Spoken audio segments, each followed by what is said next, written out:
Mayor Dave Bronson is here now to talk a bit about the municipality's progress with all of this. Mayor, thanks for joining us tonight. Thanks, We know Beth. crews are working on roads and sidewalks right now, but are you happy with how the plow-out process is going overall?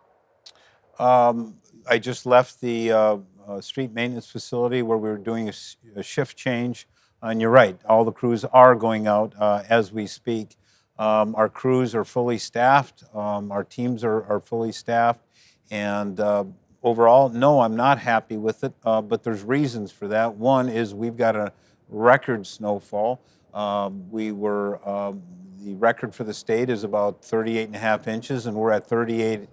Record for this month is, for the month of November, is about 38 and a half inches, and we're at 38 inches right now, and we've got some more coming. We've moved about 3,000 truckloads of snow already. A normal year, an entire year, we normally move about 6,000. So this is an epic snowfall on the hillside. We've got nearly 36 inches of very wet snow. That was after the smaller snowfall before that, and then we got another snowfall here in the last couple of days. So it's a challenge. It's a lot of snow, and we staff for average snowfalls. We don't staff for the peaks like this, extraordinary snowfalls, because if we did, we would be paying a lot of people to stand around the rest of the year and doing nothing. So we can pay a lot more and pay more in property taxes if we want to, but I don't think we should be doing that. We are working our way through it, and the crews are doing a very good job. So what would you say to members of the public who maybe aren't necessarily pleased with the way things are unfolding? Well, if we look over the last week, there's a bit of a history here. When the snow fell, people need to know we have a snow plan. We executed our snow plan. We got all of our roads done, our main roads done by noon on Friday, and then we went into the neighborhoods. The problem is we heard from the public, we drove around ourselves, and many of the thoroughfares that were owned and controlled by the state were not doing so well. So I mean, Northern Lights, Diamond, Jewel Lake, most of the major roads on the hillside. And so I went to the state last week and I asked for permission to plow their roads.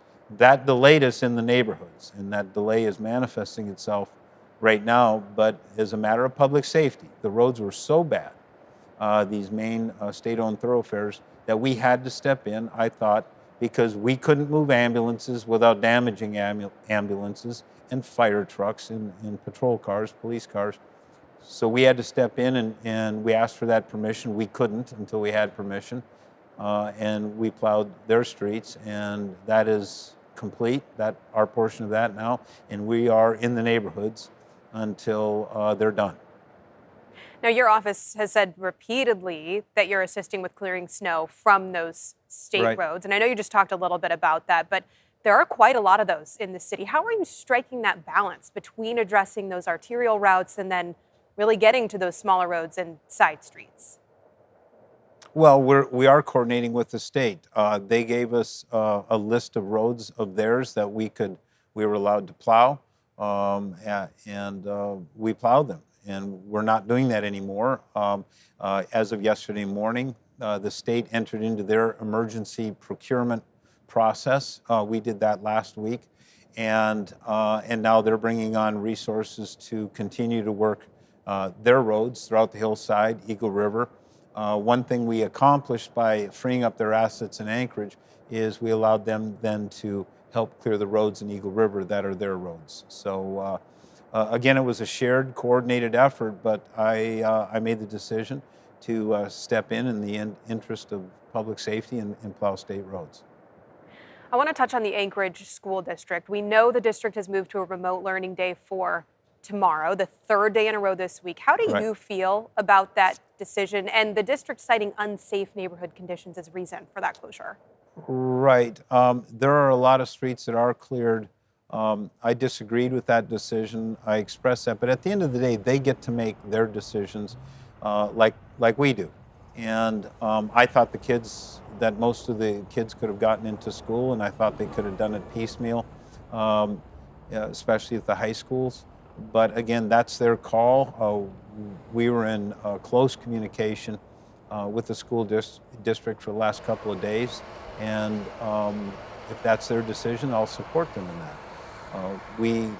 But again, I felt we should have got the schools open that we could have gotten open, and it is what it is. And we believe by Thursday morning we will have 80% of the rest of the neighborhoods clean, and that's the standard that the school district has said they need to open all the schools.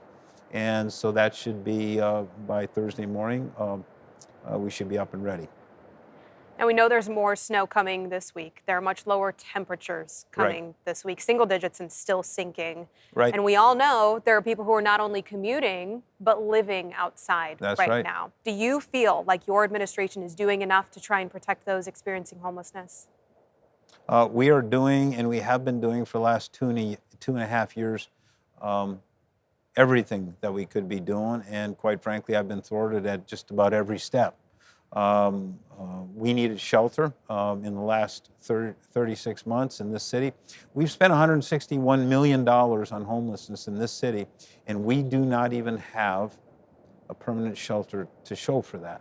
I think that's tragic. We don't have to be here. If we would have had the shelter that I was wanting to stand up 2 years ago, we wouldn't be having this conversation right now. We'd just be talking about the snowplow. So, but it is what it is. We're adapting.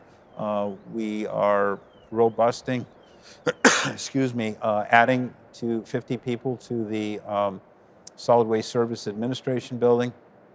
That will help. We are coordinating with the Assembly on bringing up a warming center on Ingra. So we're doing everything we can, but cold weather shelter, you got to have a plan. It's a big thing. And quite frankly, we had a plan for 1,000 people. We could really use that right now, and we don't have it.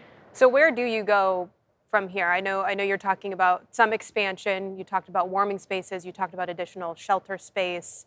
But what do you do moving forward when hundreds of people are still out there? There's a little over 400 people that don't have shelter, and they need it. We're going to do everything we can to get them into the shelter. But again, this is a big, complex project, and I began this 2.5 years ago. And we saw the need. We needed that ability to flex up to that 1,000 range. We don't have that. And at some point, we are where we are because I didn't get the cooperation that I needed. And I've supported the hotel conversions that the Assembly has wanted. And I really support the efforts of our very successful partners like Salvation Army and Providence, Catholic Social Services. But that isn't shelter space. And at the end of the day, we need shelter space. Okay, Mayor Bronson, final thoughts tonight. Anything else that you would like to say to our viewers this evening? Well, again, if back to snow removal, we get reports in neighborhoods that the road is impassable, so we send people out. We got one in Pioneer over on the east side earlier today. We sent someone out, one of our staff out there from the maintenance facility or street maintenance, and this is what they said. They says we went out there, we can immediately see that people have been plowing their driveway. Snow into the street and snow blowing into the street. We are under a snow emergency, and quite frankly, taking snow from your driveway and putting it in a public space, that's citable. That's a $1,000 fine to do that. I don't want to be executing on that. So I just ask that if snow falls on your property, it has to stay on your property. The other thing is people, and this is a real problem, people are parking in the snow in the right-of-way, and it's creating it really delays us. So again, that under a snow emergency, which we're under, is also, we just tow cars. We don't ticket you or anything else, we just take the car. We haven't been doing that, we don't want to do that, and I just ask that everyone cooperate with our snow plow drivers. And for the next couple of days, don't put your snow on the public right-of-way, and keep your cars off the public right-of-way. All right, Anchorage Mayor Dave Bronson joining us in studio tonight. We appreciate the insight. Thank Thanks you very much.